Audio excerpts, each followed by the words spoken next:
정연은 얼떨결에 충장로 쪽 시위 군중에 섞여들었다. 사람들이 삽시간에 흩어진 콩알처럼 우르르 도망칠 때 그녀도 덩달아 골목으로 도망쳤다. 잠깐 뒤를 돌아본 그녀는 눈에서 핏물이 배어나올 듯 맵고 뜨거운 대기 속에서 군인이 어떤 청년의 어깨를 칼로 베는 것을 보았다. 그녀는 깊숙한 골목 안 담벼락에 기대서서 몸을 떨었다. 마음을 가다듬고 생각이란 걸 해보려고 노력했지만 아무 생각도 할 수 없었다. 자기 눈으로 본 광경을 믿을 수 없었다. 이런 끔찍한 폭력과 구타는 본 적도, 들은 적도, 상상한 적도 없었다. 그 후로 몇 시간 동안 정연은 자신이 무엇을 하고 어디를 헤매다녔는지 알지 못했다. 그것은 이상한 숨바꼭질이었다. 사람들은 때로 몰려다니면서 군인들이 보이면 도망치고 군인들이 보이지 않으면 찾아 나섰다. 그녀는 머리채를 잡혀 길에 내팽개쳐진 여자도 보았고 곤봉으로 곤죽이 되게 두들겨 맞는 고등학생도 보았다. 군인들은 잔인해질수록 자유로워지는 것 같았다. 군인들에게는 모든 것이 허용되었지만 시위대에게는 아무것도 허용되지 않았다.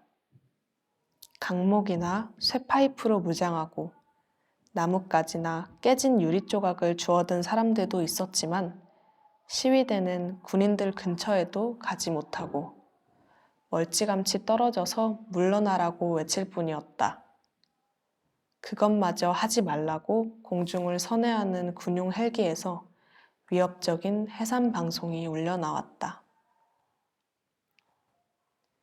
시위대와 함께 광주 시내를 돌아다니는 동안 정연의 감정은 극심한 변화를 겪었다. 처음엔 강한 쇼크와도 같이 넉나간 상태에 사로잡혀 있었다. 그것이 진정된 후엔 두려움이 찾아왔다. 그녀는 당장 여기서 벗어나 성암사로 돌아가야겠다고 생각했다.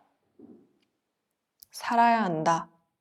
성암사에는 어린 딸과 과부인 엄마와 가엾은 곤보 이모가 있다. 그래, 가야지. 곧. 공영터미널에 시체가 쌓여있다는 소문이 돌았다. 사람들이 시체가 있는 공영터미널로 가자고 외쳤다. 그들과 함께 터미널 쪽으로 향하던 정연의 머릿속에 불현듯 서울이라는 두 글자가 선명히 떠올랐다. 시외버스에서 내려 동자네와 헤어진 후 수진에게 전화를 하려는 것도 서울로 올라가려는 것도 까맣게 잊고 있었다. 그녀는 지금이라도 서울로 올라가야겠다고 생각했다. 서울에 가서 선배와 친구들에게 자신이 보고 겪은 것들을 증언해야 한다. 그러기 위해서라도 살아남아야 한다.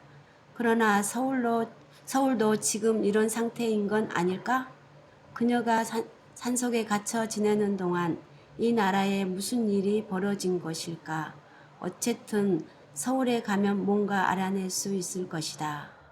도로 중간에 장갑차를 둘러싸고 군인들이 진을 치고 있는 걸 보자 시위대는 황급히 반대 방향으로 돌았다.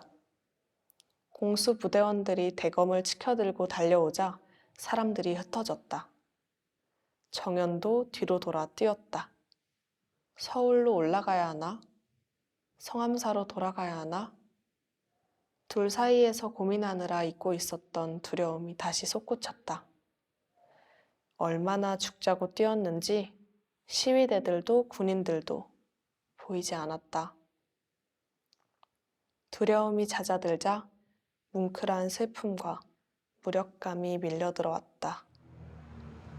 지난 가을 교정에서 벌여진 소규모 시위에도 참여하지 못하고 바라만 보다 돌아선 그녀였다. 그때는 뱃속의 아기를 위해서라고 생각하고 그 자리를 떠날 수 있었다. 그렇다면 지금은 지금 나는 무엇을 위해 이 전쟁터 같은 현장을 떠나려 하는가? 서울과 상암사 사이에서 이곳을 떠나야 한다는 마음과 떠날 수 없다는 마음 사이에서 그녀는 난파된 배처럼 요동치며 흔들렸다. 이나향이라면 어떨까? 오난이는 어떨까? 재영과 진태와 경애와 명식이는 지금 같은 때 어떻게 했을까? 정연은 흐트러진 머리를 가다듬고 군인과 시위대를 피해 좁은 골목길을 지나 장동 뒷길로 빠졌다. 그녀는 고개를 숙이고 빠르게 걷다 멈춰섰다. 길바닥에 반쯤 태운 담배 꽁초와 7~8펜 성냥갑이 떨어져 있었다. 그녀는 꽁초와 성냥갑을 주워 담뱃불을 붙여 한 모금 들이마셨다. 오랜만에 피운 담배에 머리가 핑 돌았다. 그녀는 담배를 다 피우고 철수한 상가의 철문에 잠시 기대서 있었다. 건너편 골목 안쪽에서 사람들이 꾸역꾸역 몰려 나왔다. 맨 앞 대열에 선 사람들의 굳은 얼굴이 하나하나 그녀의 눈에 와 박혔다. 눈을 감아도 잊을 수 없는 표정들이었다. 순간 누가 귀에 속삭이기라도 한 듯 그녀는 지금 못 간다고 생각했다. 이나영은 도망치지 않았을 것이다.